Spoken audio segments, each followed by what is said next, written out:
Oh, please, yes. If you want to take photos, please come up now. Hi. Yeah, they may ask you to stand as well.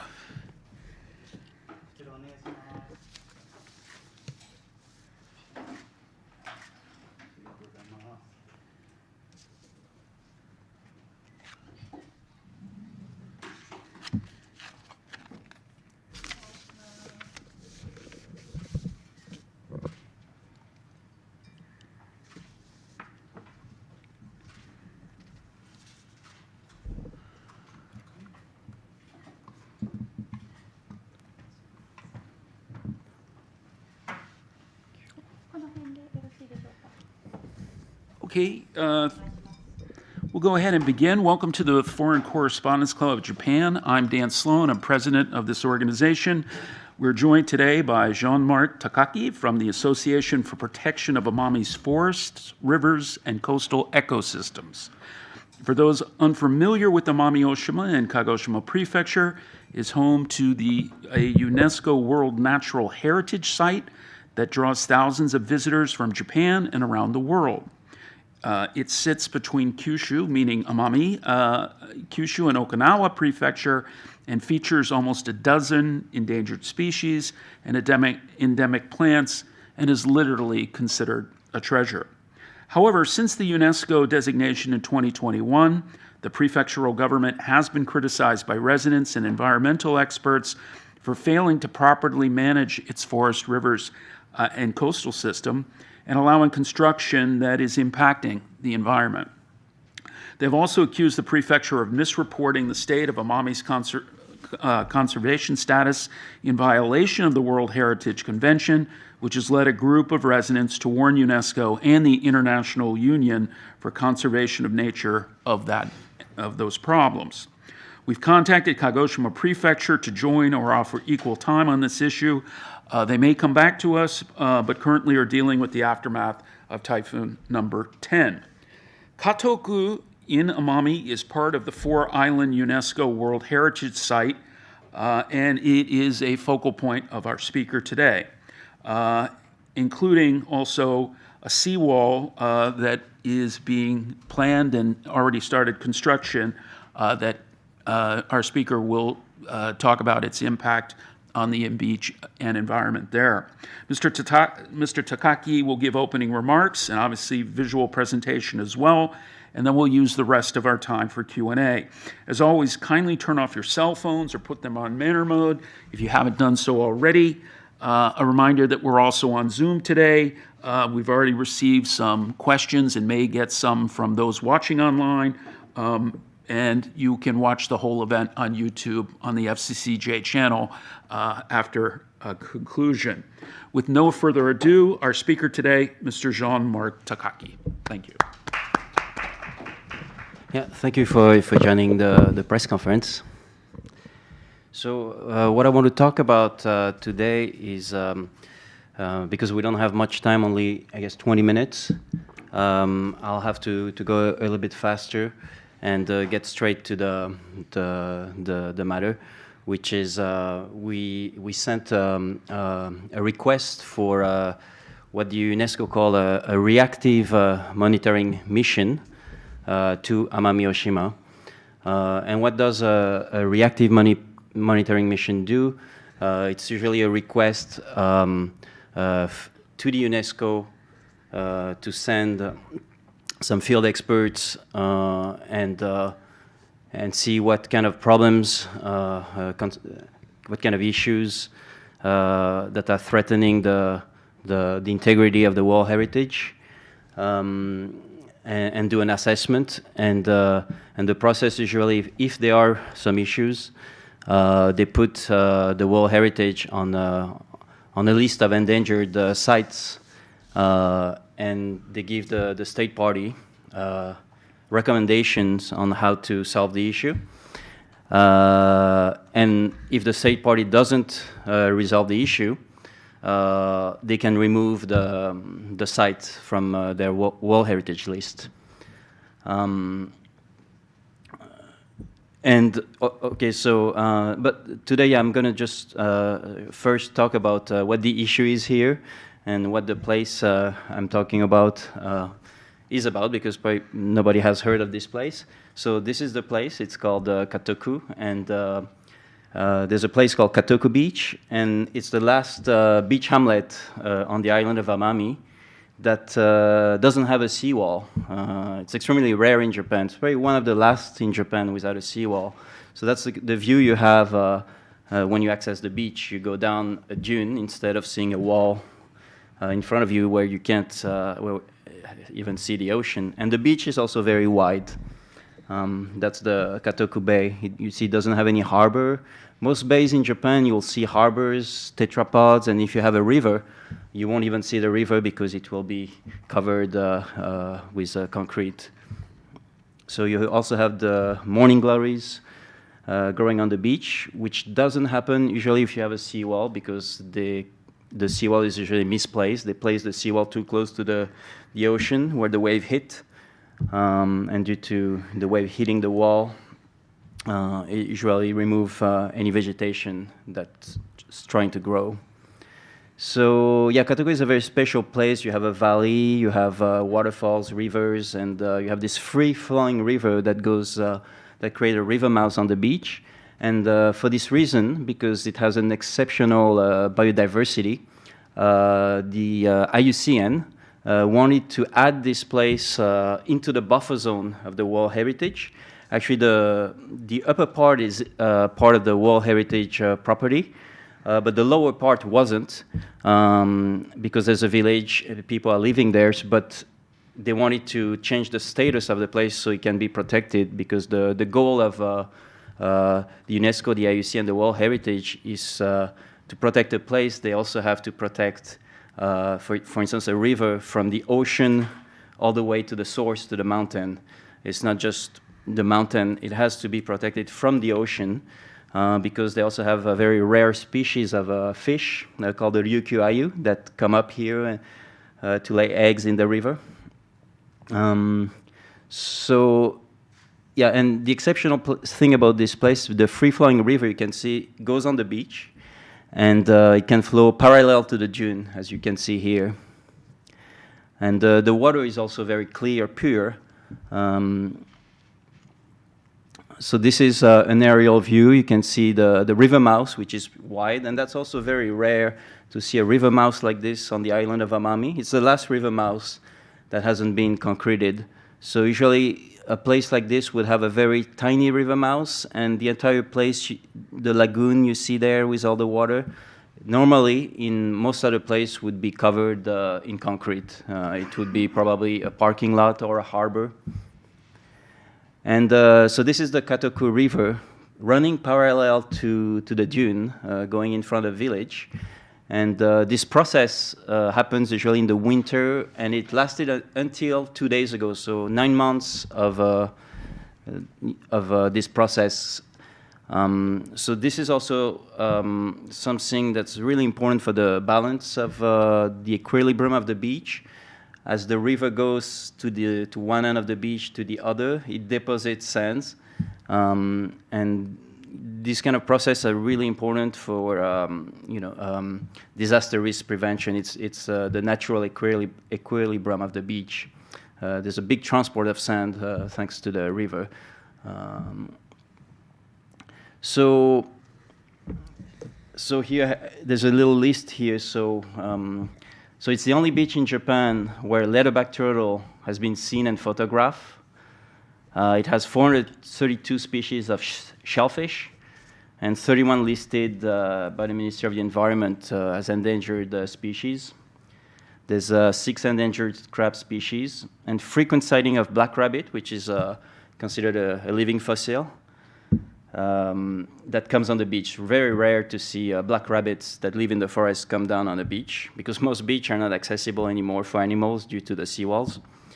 Because the ryukyu fish that swim up the river, and also numerous species of amphibians and reptiles that are on the IUCN protected red list, such as the Ishikawa frog and the coral snakes, the Amami coral snakes. And also, they discovered recently a new species of shrimp that only exists in the Katoku estuary and nowhere else on the island, which makes really Katoku really exceptional in terms of biodiversity and resilience also of the environment. So here you can see a picture of the leatherback that came to spawn in 2002. That's another picture with some villagers. So it's a very big turtle. Yeah, it's almost close to 2 meters. And it's considered by the IUCN as a critically endangered species in the West Pacific. The West Pacific subpopulation is critically endangered. And that's the only time it was seen and photographed on the beach in Japan. So yeah, you can see here you have this, so you have least concern, near threatened, vulnerable, endangered, and then you have critically endangered, and after that is extinct in the wild, and then extinct. So you can see it's a very exceptional thing that happened here on this beach, which should be known a little more, but unfortunately there is no, you can go to Amami and open a pamphlet, a tourist pamphlet, and they will show you, for example, a rock that looks like a heart, and that will be advertised, the heart rock. But this thing, this miracle of nature, it's not mentioned anywhere, not on any signpost or anything. So I've been coming to Japan for a long time, and this is what I've been seeing, and it's still happening after all these years. They find a beach with absolutely nobody behind, nobody living there, a forest behind. This is in Nichinan, and this happened during COVID when they didn't have a village meeting to explain in the plans. And this is in Katoku. It's not on Katoku Beach, but they're trying to build a seawall, and these are all the building blocks. So on the right side, you have the second floor actually of the seawall, and you have a first floor. So those are the buildings. And what you have on the, I was talking about the left side. These are the building blocks for the seawall, and on the right side, these are the kind of blocks they put in rivers, but they want to put that at the toe of the seawall. So 3 rows at the toe of the seawall, just in case. There's erosion scoring that occurs at the foot of the seawall. They put these blocks so it doesn't destroy the seawall. So this is typical of what happened in Japan. You have this beautiful beach. For example, this one looked a bit like Katoku. It's also in Amami. It's called Kominato. And it used to have a very wide beach and a very high dune. They built a seawall, they built a harbor, and then it became like this. You don't have a beach left, you have tetrapods. And every year they add more tetrapods offshore and in front of the wall. When the wave comes, they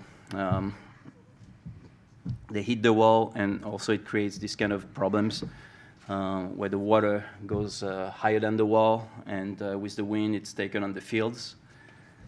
And then you have this that happened just last year. The wall collapsed because there is no natural defense anymore. There is no sand left. So this is what happened. And of course, instead of restoring the previous dune, this is the kind of thing they do. They add more concrete. And this is along a river, so it doesn't shift, and it doesn't go along the seawall and erode the sand. So Katoku could also become like this eventually if they build a seawall. The other thing is you have this dilapidated coastline. When the seawall breaks, or there's no access to the beach, and also, as you can see here, you have tombstones, rocks also that are falling, and very little maintenance. Once something is built, there is no maintenance. It's forgotten and completely dilapidated.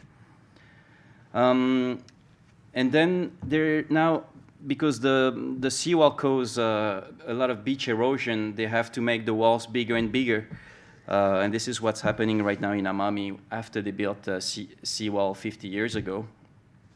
because they have the problem of the water splashing against the wall, and sand blasts, salt blasts into the windows, onto the cars. So people, obviously, they ask the prefecture to do something about it. So their solution, make the walls bigger. And as you can see, that's a disaster also for the beach, because it becomes a construction site where they put a lot of quarry material, and they don't remove it afterwards. So it becomes a beach that's unusable for everybody afterwards. So sadly, this is Kominato the way it used to be before they made this seawall. Kids could come play, but that's gone now. We'll probably never see that again unless there's restoration projects that take place. So this is Katoku, the last free-flowing river. You can see how it starts to shift in the winter, in December, and all the way to here until May, but it continued until the end of August this year. And you can see how the channel becomes bigger and bigger, and also the beach become wider and wider. It actually went from 52 meters from the vegetation to the water's edge to 104 meters, so it doubled in size during the winter. So that's actually the role that it plays, the river actually expand the beach during the winter. And so we do also land surveys, a beach survey, and this is what it shows. The yellow line, it was done in May. And you can see how much longer the beach is compared to after the typhoon season in red, where actually here it's only 52 meters, and in May it's 104 meters with the river in the middle. So they did some river diversion works also. They misunderstood this process, this very important process. So these are the kind of thing they were doing, making the river go straight instead of taking its natural course. So at first, they started doing this because there was some concern that the Ryukyu-Ayu would not be able to go upstream. But then they started doing it every year, regardless of if the river was connected to the ocean or not. So it became just something they did, I suppose, to give some work to the people of the municipality. And that's the kind of thing they do almost everywhere, where they try to move the sand without thinking about the impact it could have. So you can see here, after they did this river diversion work, the river is not flowing anymore. They even made a little bridge so that people can cross the river without getting their feet wet. So what happened here in Katoku is in 2014, there was a dune erosion that took place. And people were worried that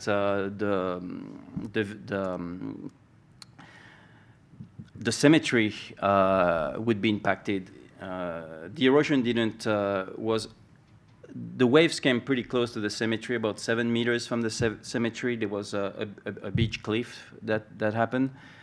But as you can see here, for instance, from 2005 to 2022, you can see the beach is a lot wider. There's more sand on the beach. And the slope also from the dune to the beach is a lot more gentle. And the gentle slope is usually a lot more resilient to storm surge. When you have a beach cliff like this, it usually means there's not enough sand on the beach. And it makes also the ocean a lot closer, so the waves actually can come up, can erode the base of the dune. So this was the problem in 2014. This is what happened. And since they stopped doing river diversion work, there hasn't been any issues, and there hasn't been any erosion of the beach since 10 years ago, 2014, actually. But the plan to build a seawall, which was based on a beach erosion that took place in 2014, is still ongoing. So when the Japanese government sent their report to the IUCN, they misreported the scale of the erosion of 2014. They basically wrote that a beach cliff of 5 meters formed and that the situation is still ongoing when the beach was actually had completely almost recovered and there was no beach cliff. So there was a lot of outdated information sent.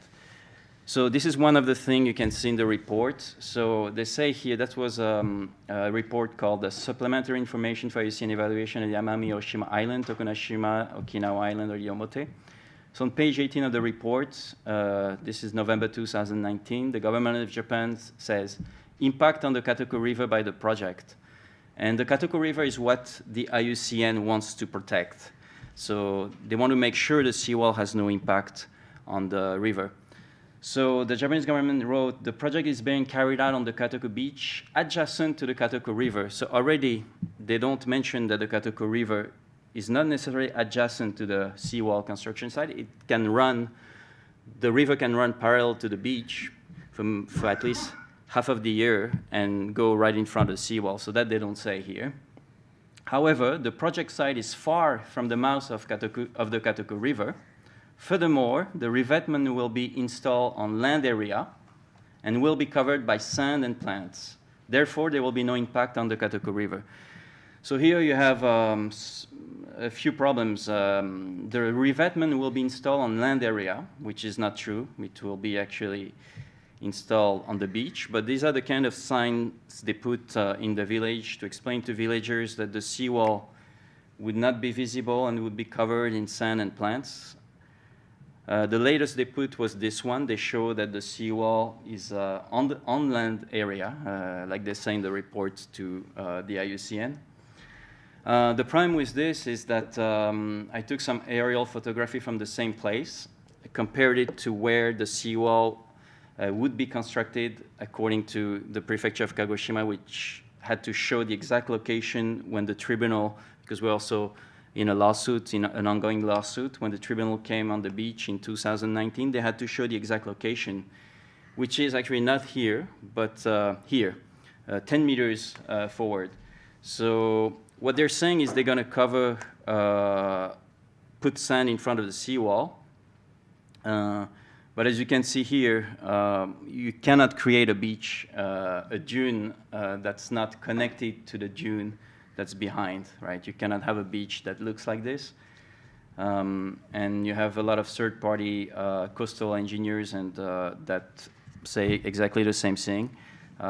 Putting sand here will not work, basically, because it's in an active surf zone. When there's a storm surge, it goes straight against the wall here. So this is the location of the seawall. So you can see here, you cannot say this is on land area or inland side. It's clearly on the beach, I would say below the 4 June. And here we planted some pandanus trees at the location of the seawall to see if they would subsist. And actually, when a big typhoon came in 2020, these little shoots completely disappeared. So it's not the best place to put any vegetation. And historically, there's never been any vegetation growing in front of that line, except for morning glories that you can see here. So yeah, this is the location of the seawall, actually, not on land area, but below the 4 June. And also, they say in the report that the mouth of the Katoku River will be far from the seawall, but as you can see here, when the river flows parallel to the dune, that's in 2015, it goes very close to the dune. So if a seawall was built here, actually the river would be flowing against the seawall. And on top of these concrete blocks they put at the toe of the seawall. So here you can see from the dune the river, right where the seawall would be constructed. So this is also another issue with the report they sent. Here they say on page 29 in the second report in 2020, because the IUCN wanted a little more details about the project. So they say here the place for installment of the revetment will be in the inland side. So this, before they say on land area, they use a different term here, in the inland side, which is separated from the surf zone to a maximum extent in cross-section of the beach, and will not be affected by waves in normal times, course, they don't say what normal times means, but therefore, in normal times, there is no possibility that the scoring occurs inside and at both ends of the revetment by reflex flow of waves hit to the revetment. So this might be true if they had actually put this seawall inland side, and inland side would be where you see the cemetery here. So this is at least 30 meters. The toe of the seawall is 30 meters from the inland side. So if they had put this seawall, which is 6.5 meter tall, near the cemetery, which is at around 10.5 meter high, at a height of 10.5 meter, then the seawall would really be buried in sand. That would be true. But the problem is, because it's not on the inland side, what they're saying here, that there's no possibility of scoring occurring. Unfortunately, because the fact is not true, the premise is not true, that possibility also becomes real, that the waves will actually hit the wall and create scoring. So this is actually the plan of the seawall that we obtained from the prefecture, and this has never been shown to the villagers, never. So, and this is a 3D rendition I did with a SketchUp. And this would be actually the size of this wall, 6.5 meters. It's actually pretty big, and that's the shape also. It's not adapted also to the shape of the beach. There's a coastal engineer from New Zealand named Ed Atkin who writes about that also. We have the report on our website, an assessment. You can see here how the seawall would look like on the beach, how it protrudes on the beach. That's on the beach in 2017, for instance, when the beach was pretty large. This is during the typhoon season. You can see the beach is reduced in size and the waves get pretty close.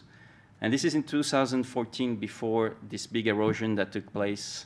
And you can see that the toe of the seawall is actually on the high tide line. So that means that this seawall, the concrete blocks would actually be exposed, completely exposed. So not just the top of the wall, but the toe of the seawall would be actually exposed in a situation like this. So this is a projection of the most likely scenario. The river would be flowing next to the wall. It would erode the sand next to the wall, and then they would have to protect the seawall, probably add some tetrapods in front of the wall, maybe extend the wall further to the initial plan, which was 530 meters.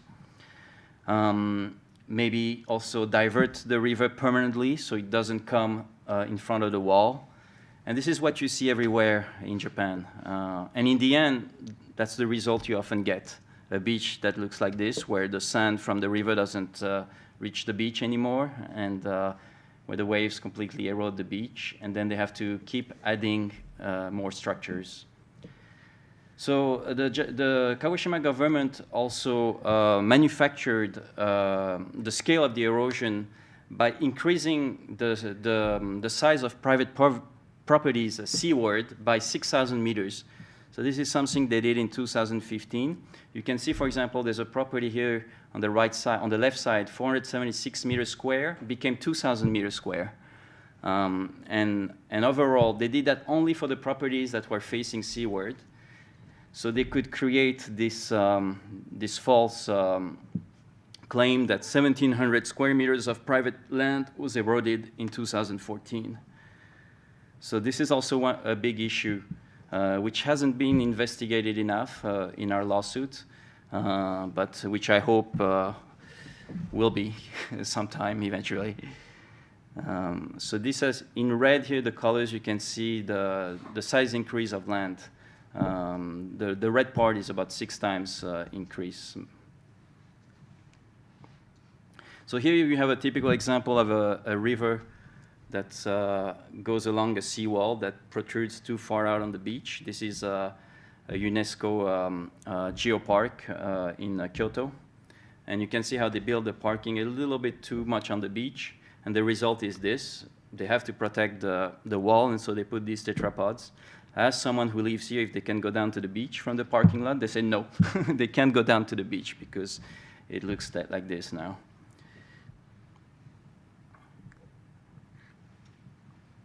Takagi-san, can we go Yeah. to questions now? Is that all Yeah, right? sure. Okay, so we're going to open the floor to our working press that are here. As I mentioned, we have questions that have been sent online. As always, please identify yourself, your affiliation, and try to keep it to one, maximum 2 questions. Yes, sir.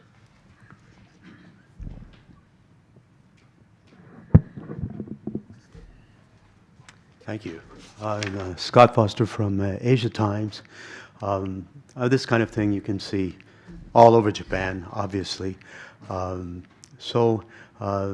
first question that comes to mind is what's the state of the economy on the island, and what is the relationship between the government and the construction companies and the cement companies? Right.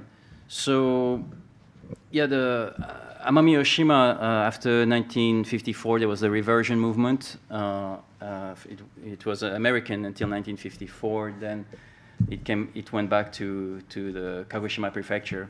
And from that point on, they had a budget because there was no development at all from 45 after the war to 1954. The island was left as is, and people were living in poverty, according to the Japanese government. So they created this special fund for rapid development. So from that time on, they built a lot of infrastructure. And they started actually with for instance, small islands like Kakeroma, which is next to Amami. They very rapidly built seawalls in every village. So it started like really early on. So what happened then is a lot of people started to work for the construction industry. So the dependence on this kind of work is still ongoing. And people live paycheck to paycheck because the wages are very low, but 8,000 yen a day for people working in construction. So people can barely, you see people that are in their 70s working in the summer, and they say, well, I have to work, I have no money, basically. So yeah, people really are so dependent on these little construction jobs that it's very difficult for them. They have to do it, even if they don't like it. Even if they know the project they're working on is destroying their own island. But sadly, not a lot of people are very sensitive to these kind of issues because the island, a lot of the jobs on the island, it's a net negative economy, right? There's the Amashin program, it's called, and it's 80% of the budget, at the turn of the century, it was 1.44 trillion yen that they pour into the island, but 80% of which went into infrastructure projects, basically. All right, thank you. Yes, ma'am.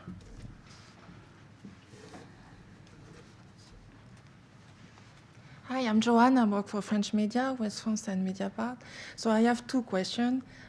First, when I saw you in Katoku, I remember there were tension between like your group of people that want to preserve the place and those who actually kind of want the wall to preserve them from the typhoon or kind of situation. So I'm wondering, how is it now?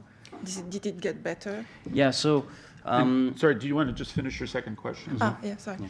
And if you manage to have like this request you made to UNESCO, if you manage to have this constellation of Katoku, what would be like the next project? Do you think that prefecture might consider like cancelling the wall project if you manage to have the constellation from UNESCO? To have, you mean the mission, the Yes. monitoring mission? Yes. Yeah. So obviously, we thought about it was important because we live in the village also to resolve these kind of conflicts within the village. People who are for or against the seawall. It's a local issue also, so it was important not to ask UNESCO directly, some international organization to do that, but to actually try to resolve these issues locally.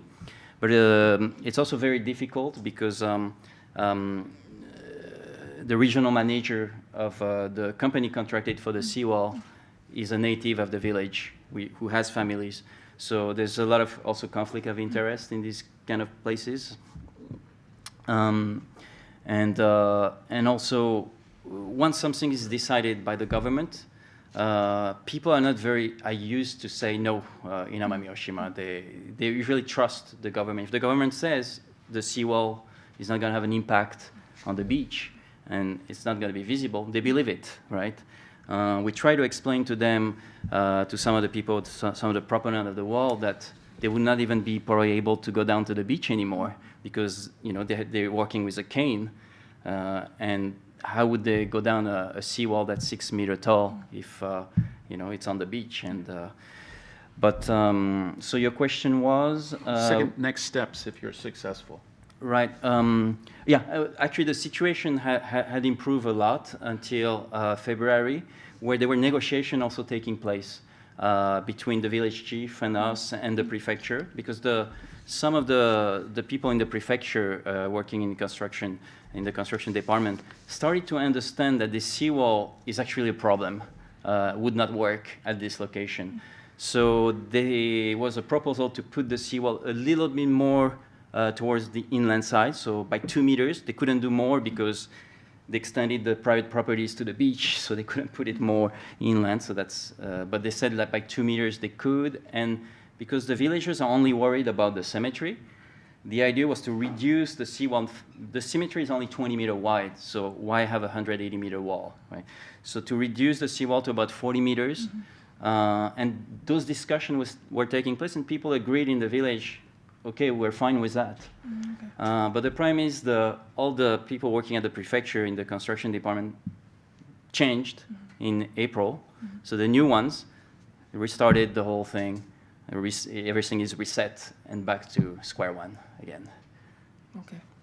And also because of the lawsuit, the Court of Appeal gave, we lost in the Court of Appeal. So from that point on, the prefecture now is really, back to their initial plan. Okay, right. merci.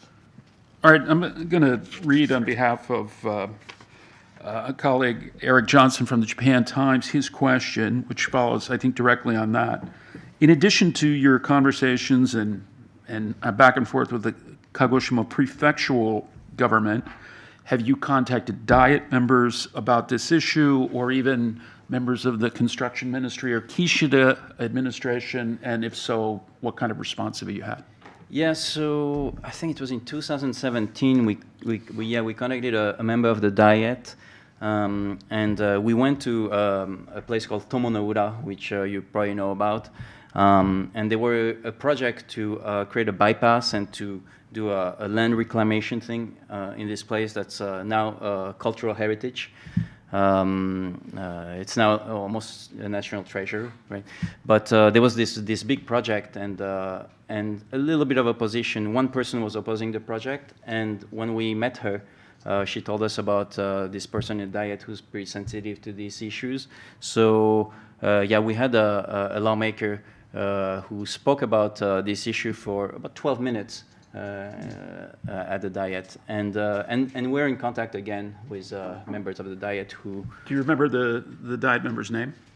Kawauchi Hiroshi. Okay. Yeah. And is he representing Kagoshima or Kyushu or just his interests? Yeah. He's originally from Kagoshima, but I don't think he's representing. I'm not sure if he's actually. I'm not sure at all if what he's representing. Right. Okay. Very good. Yes, sir.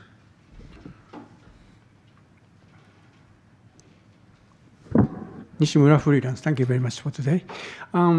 I might not understand completely about the impact of the ecosystem of the Katoku Beach. Yeah. What kind of impact the change of the river flow will have on Ryukyu Ayu? Right. Are they swimming between river and sea, or? Yeah. I'm not sure about that. So please tell me a little more about the ecosystem. Right. So you have this lagoon, right? And a lot of sand at Katoku. So the ryukyai actually come up the river, and they lay eggs upstream. And then the fish live in the river and can go back to the ocean. The problem is what the IUCN wants to do, why they want to protect this river mouse. Actually, the river mouse is a place where salt water and seawater mix, and you have species here that actually need that mix of salt and fresh water, and especially that shrimp that was discovered and that only exists in Katoku. They need a little bit of salinity, and otherwise they can survive. So it's probably why it has gone extinct everywhere else, and you only find it here in Katoku. And also you have a lot of little fish that lay eggs on the banks of the sand. So when you walk here along the river, you see all these tiny little fish, all these little animals that are almost invisible to the eyes, but if you look well, they're all along the edge. So when you have concrete, when a river is embanked, right, on both sides and also below, you don't have any of these animals that can actually survive. And the water becomes also really hot very quickly also, because you don't have any also water coming from below. Actually, Katoku has a lot of water also flowing from the mountains and coming up from underground. Yeah. And it creates like really low temperatures underneath. Mm-hmm. Takaki-san, I'm going to take the liberty to ask the next question. And when we were chatting beforehand, I had looked at kind of big numbers for how many people are in Kagoshima, how many people will be on the island of Amami. But specifically in Katoku, I said, how many people live there? Hundreds, thousands? And your answer was 17. 17, yeah, 17. 17. So, it struck me a little bit that there's kind of a David versus Goliath type challenge you have here, not just with the prefecture, but getting recognition in Japan. Obviously, you're speaking at the Foreign Correspondents Club. If you're not successful with your move in UNESCO, you've got the lawsuit, I understand. Mm-hmm. It's at the Supreme Court right now. Okay, and I mean, how far are you prepared to go with your objection or trying to stop this? Well, to tell you the truth, we've been doing this since 2015. It's almost going to be 10 years. And we kind of told ourselves that 10 years would probably be the limit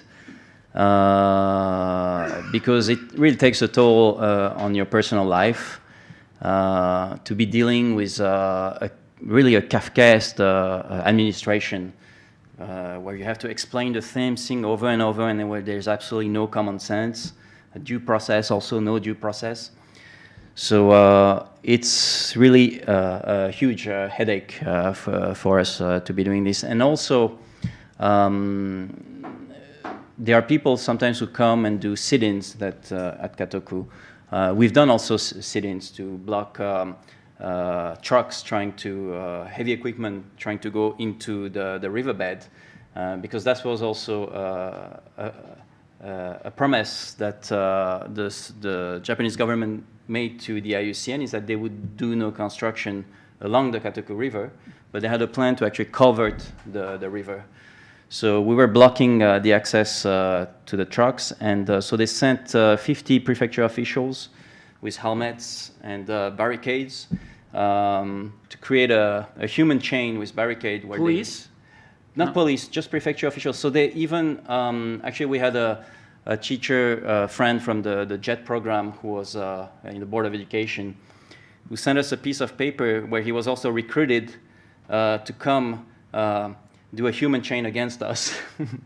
And he says, well, this is really bad. I received this piece of paper. So because they didn't have enough personnel from the prefecture, they try to recruit as many people as possible from the City Hall and the Board of Education, so teachers also, to try to basically remove us from the area. So just for my own clarification, so the prefectural government was recruiting its own employees, its own staff, Right. to basically, I don't know, intimidate you or to impede your ability to Yeah, protest? well, when they came like a military formation, boom, in formation also. And there was also a woman who got injured because she tried to get in front, and she was grabbed and by her breast, and due to the pain she fell down and actually hurt her knee. However, the police refused to take her statement. How do you call that? A victim claim or something like that. So she had to go back with a man to the police station. So then they were kind of forced to take her statement. But what happened is that despite the video surveillance they have on the construction site that actually showed what happened, the guy wasn't charged with anything. And after that, he did his own victim complaint for defamation afterwards. And because of the injustice, we actually did an interview of this woman that we put on our social media. And we removed the name of the person who was involved. But we were all targeted for this defamation. So we had to go to the police so many times for interviews, stay at the station for 5 hours. Yeah, so those kind of things also take a toll. And the prefecture also did another victim complaint against us for obstruction to business. So that also, so two, defamation and obstruction to business. So that's a lot of thing to deal with at the same time. The obstruction to business would be the construction business or something else? Yeah, Okay. right. All right.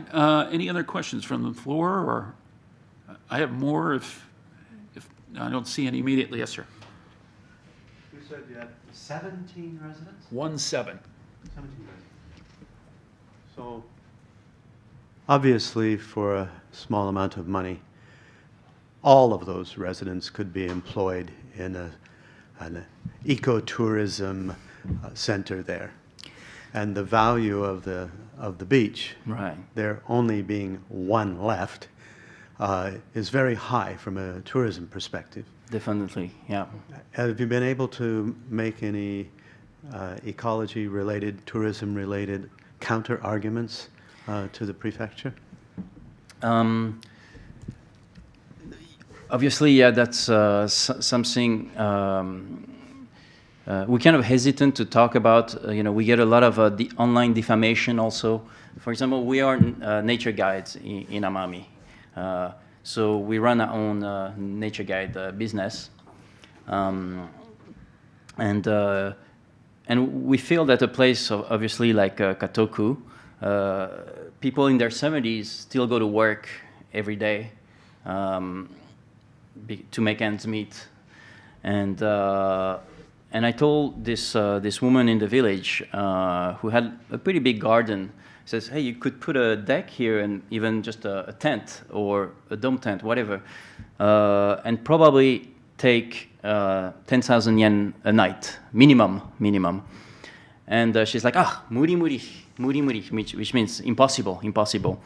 So yeah, people living in the village don't really realize what they have, the value, and how people value this place and want to come there. And obviously, if there was a little bit of awareness about that, I think, or if someone started doing that, people would see maybe the benefit of keeping the beach as is. But then there are people also who say, there are people who want to transform this place into a touristic area. So we get a lot of bullying, defamation online for that.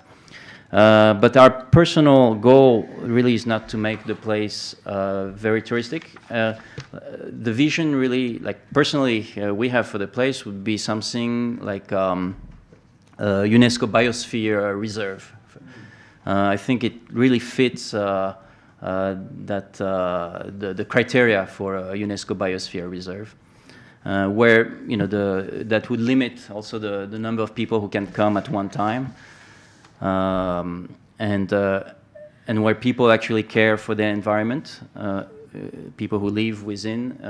It's different from geopark. Biosphere reserve, the people that live there, people live in the biosphere reserve and actually use all the ecosystem service that exists there while preserving the environment. Mm-hmm.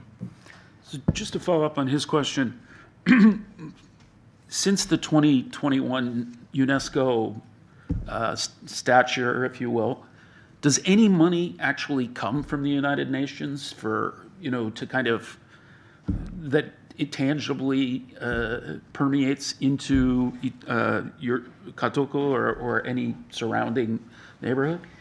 Well, I don't think there's a budget that comes from UNESCO or the United Nations because Japan has enough money to do it itself. There's something called the